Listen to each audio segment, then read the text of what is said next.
After a meeting of nearly 3 hours between Polish President Karol Nawrocki and the heads of the special services, the president's spokesman assessed that it had been a constructive and substantive meeting. The president received reports from all 4 heads of services on the most important issues related to the security of Poland, but above all on the identification of threats to state security and the safety of citizens. In addition to the heads of the special services and representatives of the president's office and the National Security Bureau, the meeting was also attended by Deputy Prime Minister and Minister of Defense Władysław Kosiniak-Kamysz, together with the coordinator of the special services, Tomasz Siemionak. We approached this meeting with great openness, providing information to the President and discussing all important matters of state security with the President's colleagues. This conversation is necessary. It is good that this meeting took place. The parties also agreed on better coordination and information sharing between the Presidential Office, the government, and the special services subordinate to it. There is a promise that the National Security Bureau will be provided with information in a broader, more timely and more comprehensive manner. From this perspective, as I said, there is a glimmer of hope that it will be possible to establish meaningful cooperation between these 2 entities, that is, the government and the National Security Bureau. In addition, important issues concerning the functioning of state institutions were discussed.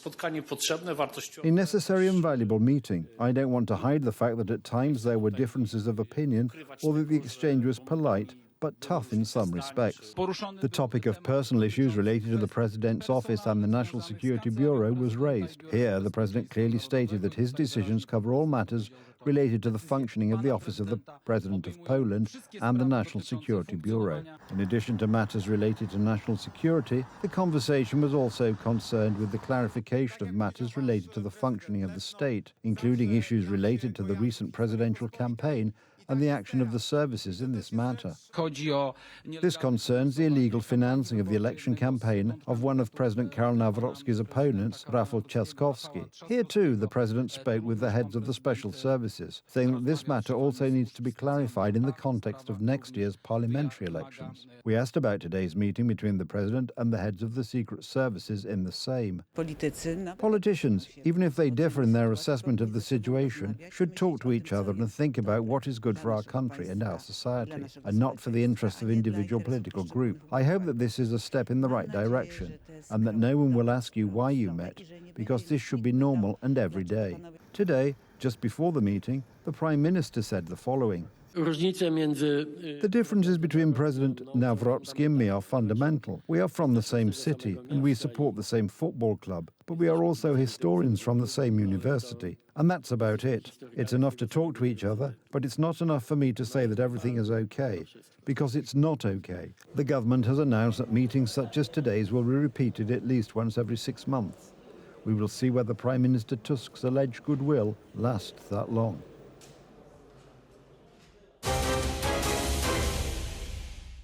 The last 24 hours have brought not escalation, but anticipation. After a series of sharp statements and unequivocal remarks by Donald Trump, the U.S. administration has not announced new sanctions, has not decided to use force, and has not activated further tools of pressure. This is not a change of course, but rather the beginning of a phase of careful assessment of what could realistically bring results and what could spiral out of control. We have been informed by very important sources on the other side, and they've said the killing has stopped and the executions won't take place. There was supposed to be a lot of executions today, and that the executions won't take place. And we're going to find out. I mean, I'll find out after this. You'll find out. But we've been told on good authority, and I hope it's true. Who knows, right? Who knows? Washington is therefore sending a signal of readiness, but at the same time avoiding moves that would narrow down the room for maneuvering. The Pentagon and the National Security Council are analyzing the consequences of possible actions, military, economic, and political, as well as the reactions of Iran and its regional allies. Yesterday, in the face of American threats, Iran revealed all of its security protocols. If the regime decides to enforce the death penalty for mere protesting, then the US will respond with military force, bombing targets in Iran with long-range weapons. These are the kinds of threats someone like President Trump does not make lightly. The lack of a decision to attack does not mean no pressure is being exerted. On the contrary, every scenario has serious consequences, and there is no clean option today that would guarantee a quick effect without escalation. That is why the USA is keeping Iran in check. A strike force led by an aircraft carrier is on its way to the Middle East. Look, right now they know, especially President Trump has mentioned execution of protesters as a major red line not to cross. There's only one case we know, but there are over 16,000 people in detention, and they could be heralding hundreds of them. They're quite capable through kangaroo courts and putting execution sentences on them. It is precisely the risk of an uncontrolled reaction, both inside and outside Iran, that is causing Washington to hold back. A military strike could provoke a response from Iran and its allies in the region. Complete inaction could undermine the credibility of the United States. The situation in Iran remains dire. Protests continue despite the internet being cut off. Repression continues, and the regime is juggling threats and attempts to calm the mood, clearly changing the narrative of recent weeks. No, I haven't heard about that, and there is no any hanging today or tomorrow or whatever. That's Friday. I can tell you, but I'm confident about that. There is no plan for hanging at all. At the same time, the regime is intensifying its propaganda efforts, organizing pro-government demonstrations and presenting them as an expression of public support. This is an attempt to build an image of stability and control, both for internal use and in its message to the international community. But Iran's problem today is not limited to repression. It is also the lack of a coherent political alternative that could credibly replace the current regime, a factor that further complicates the West's decisions. What's problematic is there has been no inclusive organization that has been built that can bring together Iranians of all walks of life, religious, ethnic, socioeconomic, and without that, of course, relying on one figure is a dangerous dangerous precedent. We've seen that, of course, in the past, and certainly Iranians in Iran are, I think, not just looking to the diaspora for their future. They're the ones that are suffering an inordinate amount of physical, emotional, and economic pain. And there are plenty of activism and ideas and agency that exists inside the country. But many Iranian opposition figures and leaders are in Iran's jails. Therefore, even an effective military strike by the United States would not solve the problem that would arise after the dust settled. Looking at Iraq, Afghanistan, or Syria, it is not difficult to imagine what kind of country Iran could become with its substantial arsenal of weapons. I do believe that if the regime changes as soon as possible, I hope the peace will come back again to the country. Today's restraint on the part of the United States does not mean a retreat. It is a strategic pause in which every decision can determine the scale of the conflict. According to White House sources, the American attack was stopped at the last minute by the president himself. However, Washington is clearly signaling that if the declarations against repression against protesters are broken, the option of using force remains open.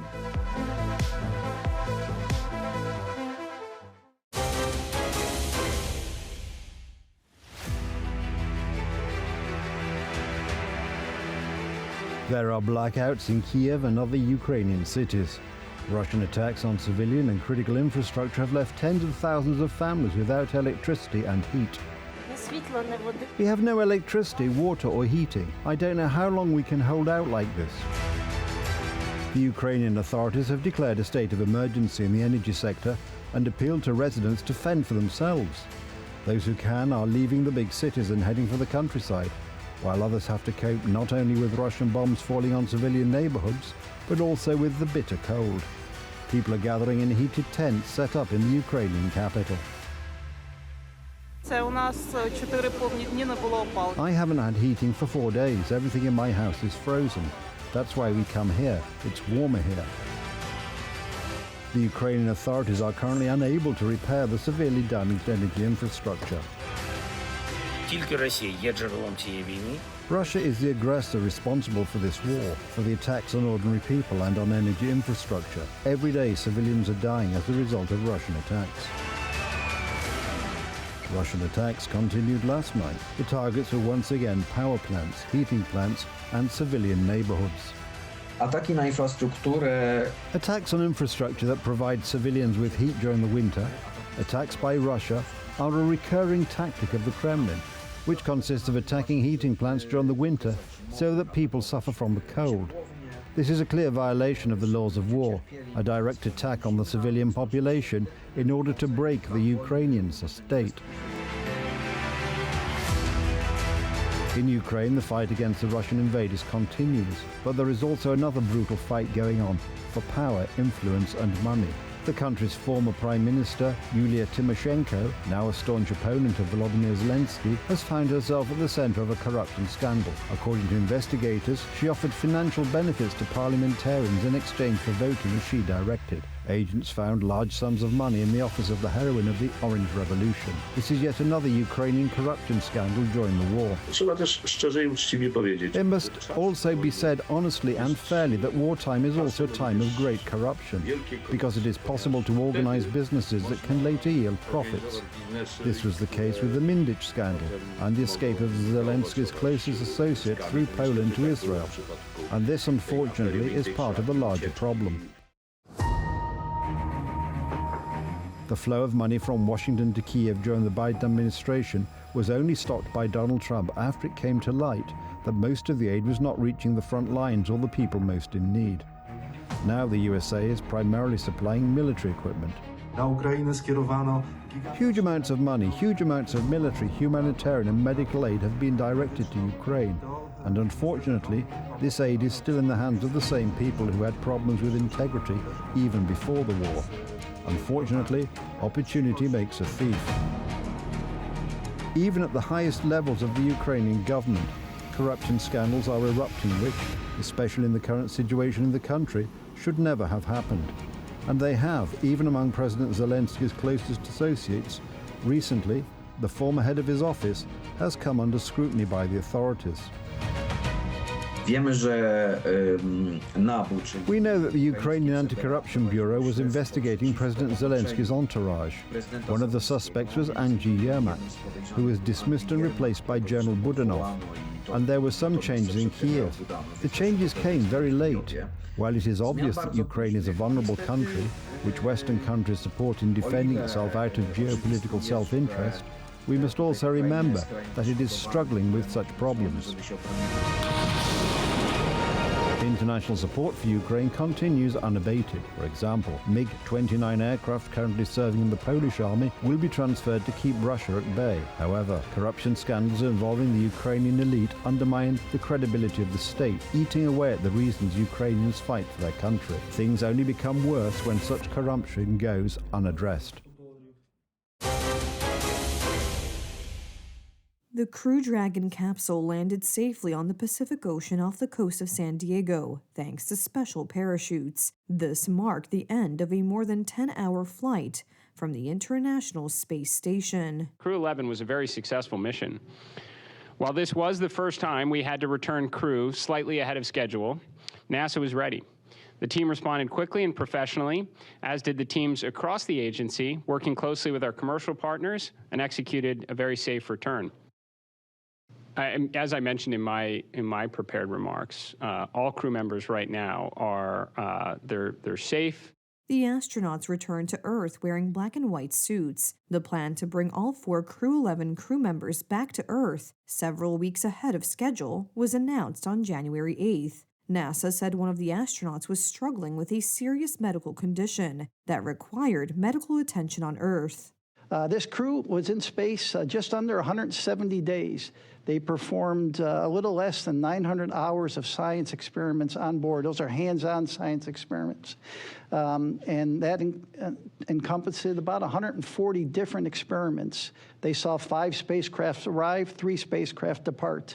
And the work we did on the International Space Station for this expedition, as well as others, benefits humanity on Earth, It benefits and teaches us for exploration, for what we're going to use in the Artemis program as we go back to the moon and to Mars.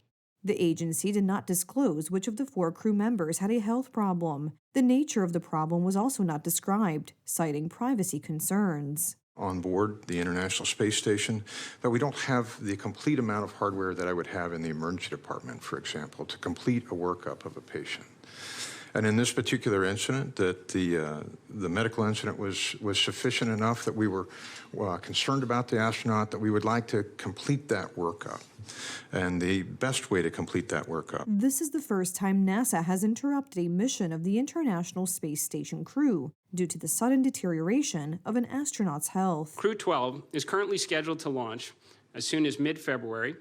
Alongside our international and commercial partners, NASA is evaluating their timeline to include earlier launch opportunities. The crew that has been at the station since August are Americans 38-year-old Zena Cardman and 58-year-old Mike Fink, 55-year-old Japanese Kimiya Yui, and 39-year-old Russian Oleg Platonov. This is the first emergency return from the International Space Station in its 25-year history.